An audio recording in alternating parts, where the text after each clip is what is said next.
Doing okay. It's still hard. It's been 10 months. I'm trying not to cry. I know. But Take your time.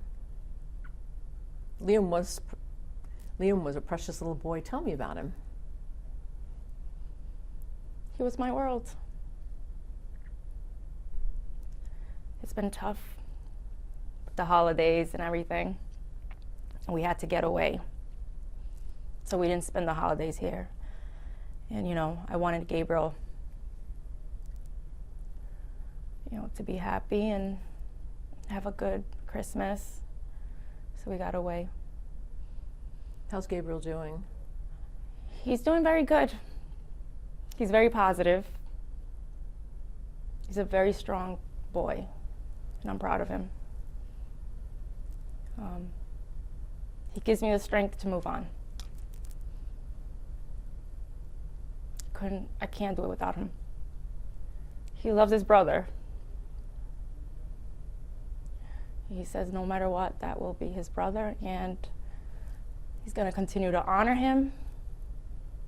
And we did it for Liam. And for any mother, any woman that's going through what I went through in the past. That's why we do it. We did it for them so that this doesn't happen again. Exactly. Yeah. Exactly. Tell me a little bit about Liam's personality. What was he like? Kind of an energetic little boy. Very energetic, very happy. He was always happy. He always had a smile on his face. He loved to joke around. He was mischievous a little bit. He was my wild child, and I always say he's my sunshine, because any cloudy day, any rainy day, he put a smile on my face. Everyone walked through the room, and you would walk out with a smile no matter what kind of day you had. That boy would put a smile on your face. Was he the kind of kid who liked to perform for the camera and dance around? Oh, yeah. He made sure you knew who he was. He always said hi to everyone and would introduce himself. Hi, I'm Liam. Yeah,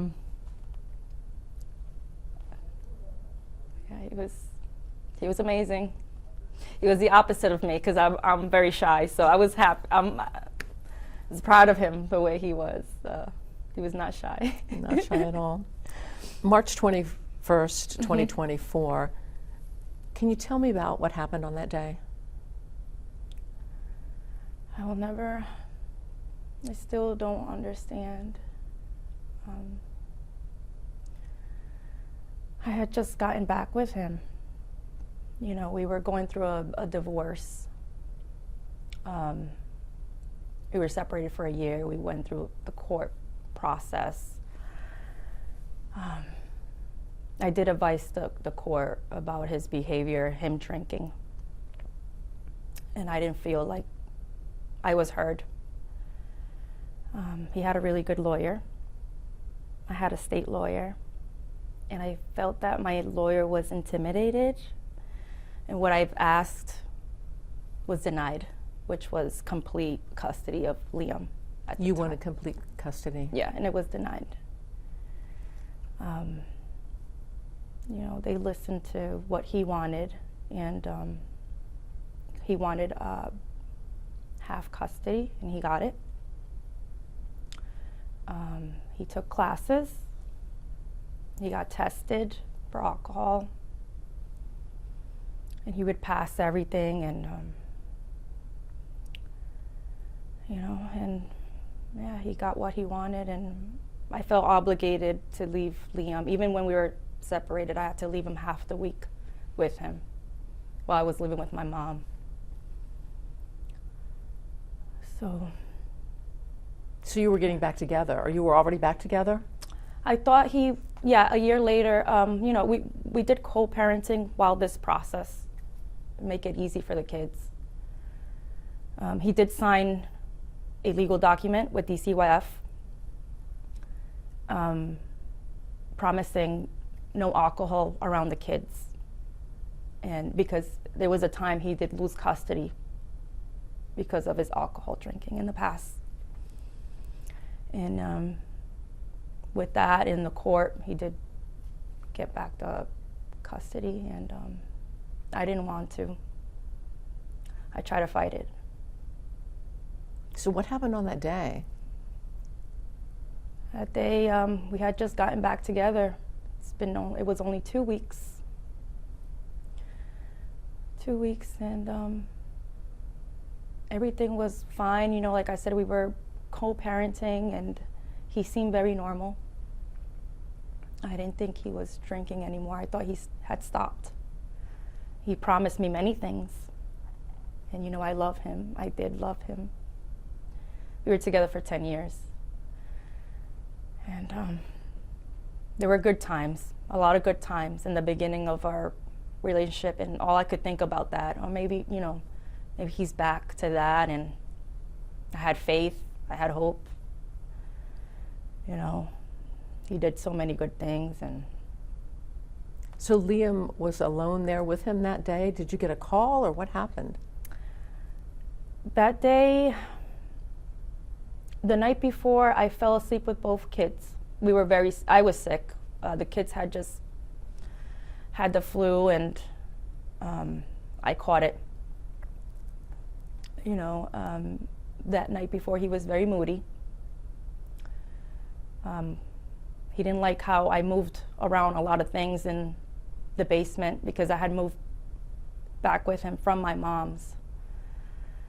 I moved to his mother's house because we had sold our house during the divorce process. I fell asleep with both kids. And that night he took advantage of that. I was in a deep sleep, sick, fever, and he drank.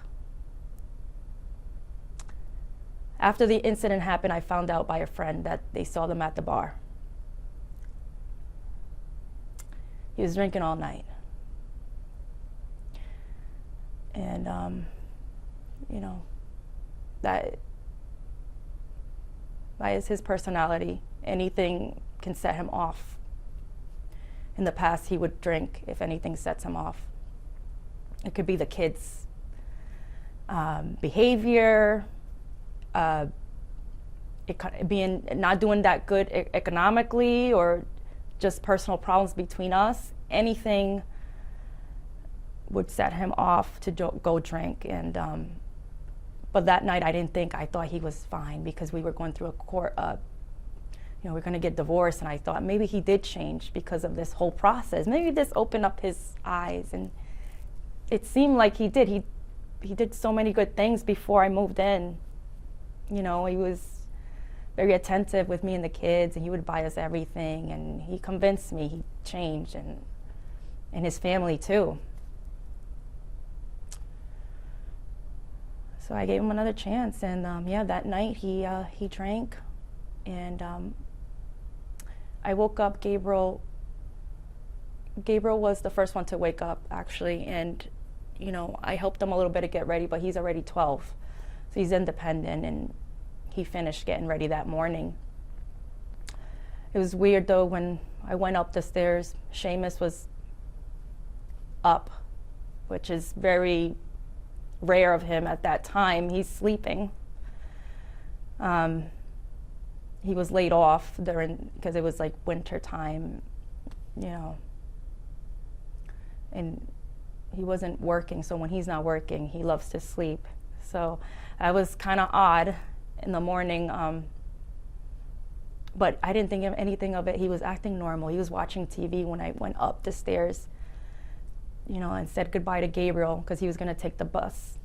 You know, I walk him over to the bus stop, and Seamus acted normal. He even said bye to Gabriel normal. Hey, buddy, I hope you have a great day. I love you. He gave him a kiss in the forehead. We didn't think anything of it, you know. And I still, you know, have questions. You know, everything was fine those 2 weeks. I didn't see any signs. So Gabriel went to the bus stop. He, I thank God he wasn't there.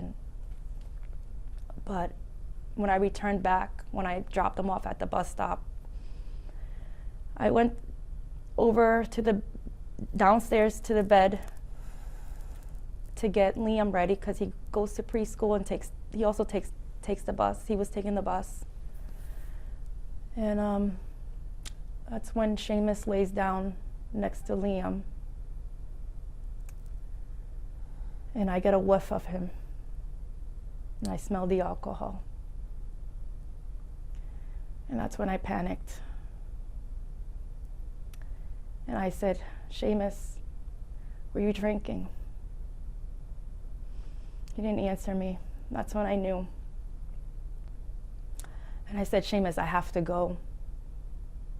You signed we both signed a contract with DCYF, a legal document, You broke it. I have to go. They gave us a warning. If he's drinking again around the kids, they can get taken away, A couple years back, they warned us, before this.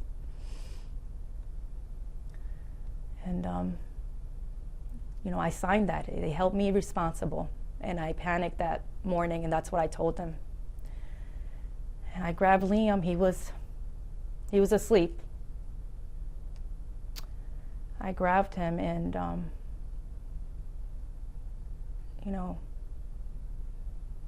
he didn't know what was going on. I was just trying to leave.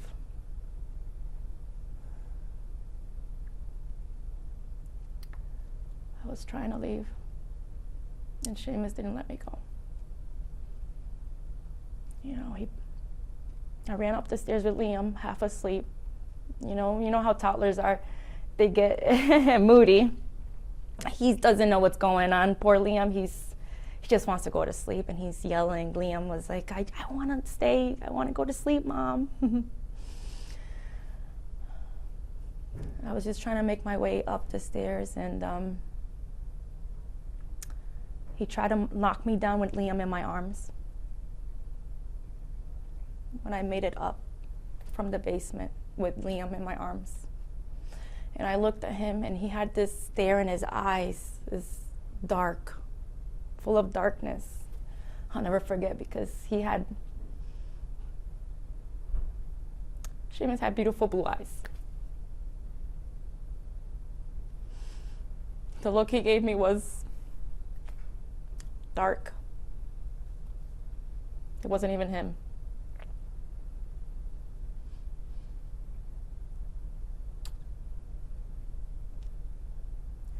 So he tried to knock me down with his hands, with Liam. And I looked at him and I said, Seamus, do you know what you just did? You put your hands on me again. And it's been a while since he did that, because he did it once years ago, and I never thought he would do it again. I said, you did it. You did it again. I have to go. You put your hands on me with your son. I have to go. Let go of me. And I was able to get him off of me because he was so drunk that I was able to get him off of me. And I made my way to the door with Liam. That's when he went in and grabbed that gun. And while he was doing that from his phone, because the lock was controlled, it was one of those electrical ones that you can control from, the digital ones that you can control from your phone. While I was trying to open that door, he kept locking it. Every time I would turn it, it would go back.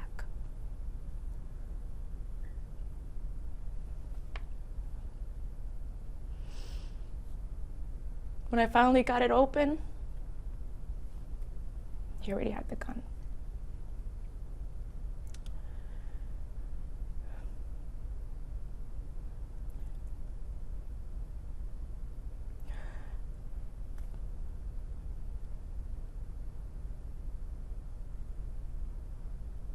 sorry.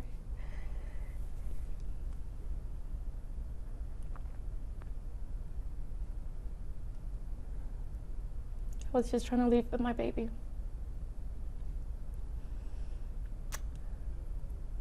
Liam had threw a temper tantrum. He didn't want to leave. He was very tired. He didn't know what was going on. And I think he thought that was a toy. I don't think he knew what Daddy had in his hand. He thought Daddy was playing. And I lost grip of Liam. When I got that door open, Liam was a big boy. He's tall. For a 4-year-old, he looked like he was 6.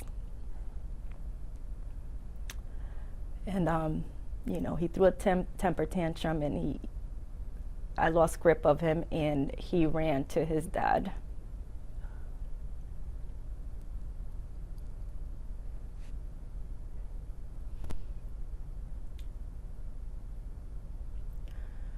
And he grabbed Liam. While I was at the door and I got it open, he grabbed Liam. He said, "You leave." And I had the phone ready to call 911. He said, "You leave, you call 911, I'm gonna shoot him." I begged Seamus. He was already decided. It's like he already decided to do this. Sometimes I think maybe it was planned. Because the way he did it, it was in seconds. It was ready to go. I had no time. No time to grab Liam. I had nothing. I couldn't even convince him. It's like he made up his mind. And that's all I could think, that he had planned this.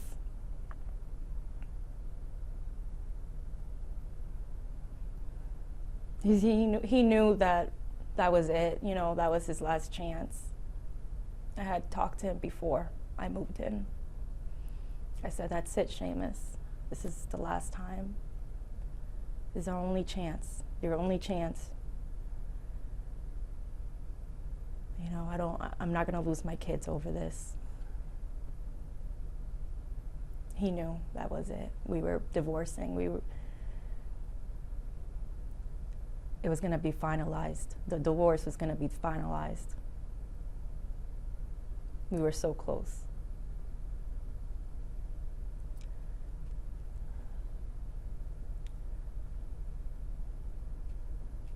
And that day, I'll never forget what I saw.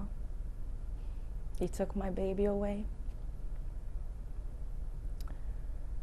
He saw that I had my phone in my hand, and I kept looking at it while I kept begging him and yelling and screaming, "Please stop, put the gun down, please." And when he saw me looking at my phone, that's when he did it. No emotion. I'll never forget. He looked at me with no pain, no emotion. It's like he had made up his mind and he knew what he was doing.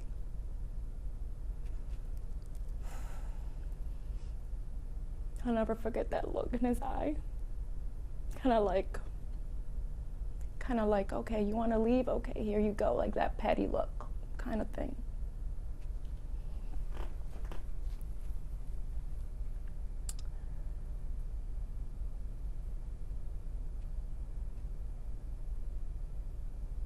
I saw Liam on the ground,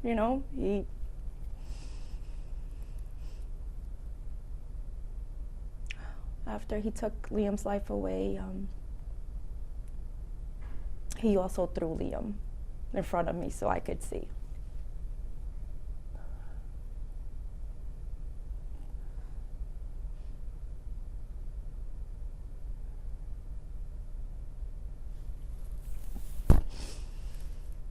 So sorry.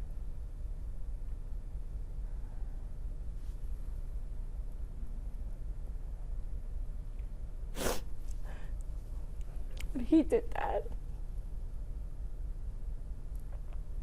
I knew I was going to be next.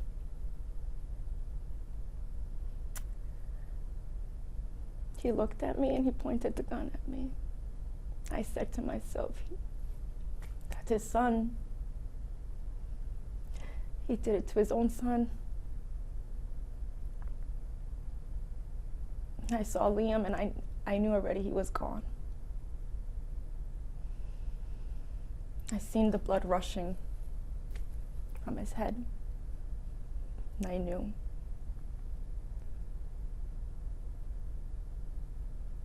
And all I could think about is Gabriel.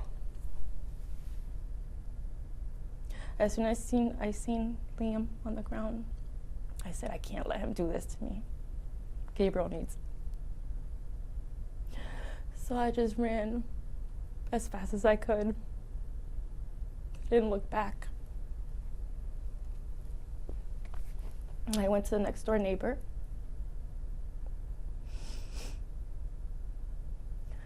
And luckily, he was about to leave with his son. He was ready, he was at the door. So he immediately, as soon as I knocked, I just barged in and walked in. I said, hey, let's lock the door. I said, Seamus has a gun and he just shot Liam. He looked at me like in disbelief. You know, I know because he's seen Seamus grow up or they lived next to each other and Seamus didn't show that side of him. There's a lot of people that were in disbelief and I understand. But he looked at me like I was crazy, you know? And I said, please, we have to call 911. And he just said to me, is he still in the house? I'm gonna go get him. And I said, no, you can't get him. He has a gun. We have to call 911. So I ended up calling 911 myself. But he kept, you know, I stopped him from leaving, but he kept texting Seamus. And I don't know if Seamus responded back. But I'm the one who called 911. And I waited until the police got there. And I told them everything.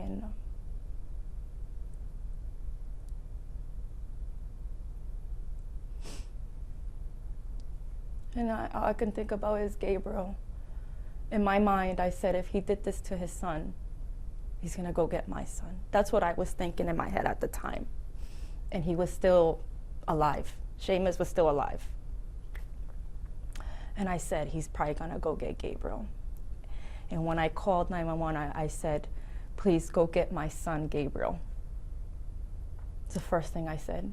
He was at school. He was in school.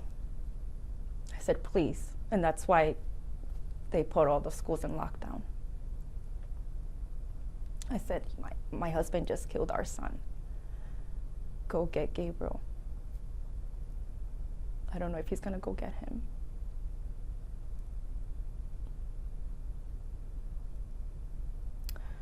And the police came and that's when I came out, you know.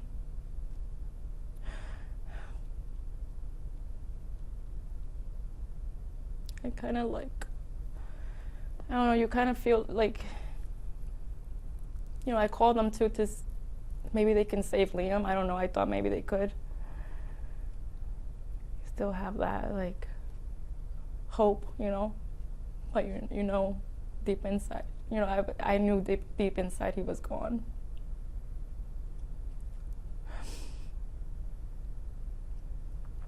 And all I know is that they had a standoff with him and was calling him to get out, and they called him, but he never came out. And from what I know, they heard a pop, and that's when they went in. They found him next to Liam with the gun in his hand. I'm so sorry. That is so tragic. It didn't have to happen. You've been through so much. I know that you've had a lot of people that helped you along the way. Tell me about the Elizabeth Buffum Chase House and how they helped you. They were great. In the past, the reason why I wanted to participate, they've helped me with writing my reports in the past in the court. They're very good with that, very thorough. But the reason why this was so important to me, because there was a time where I called them to stay with them, and they had no rooms available. And this is why this was so important. I wanted to raise awareness, raise more money to help more women, make sure that this doesn't happen again in Warwick.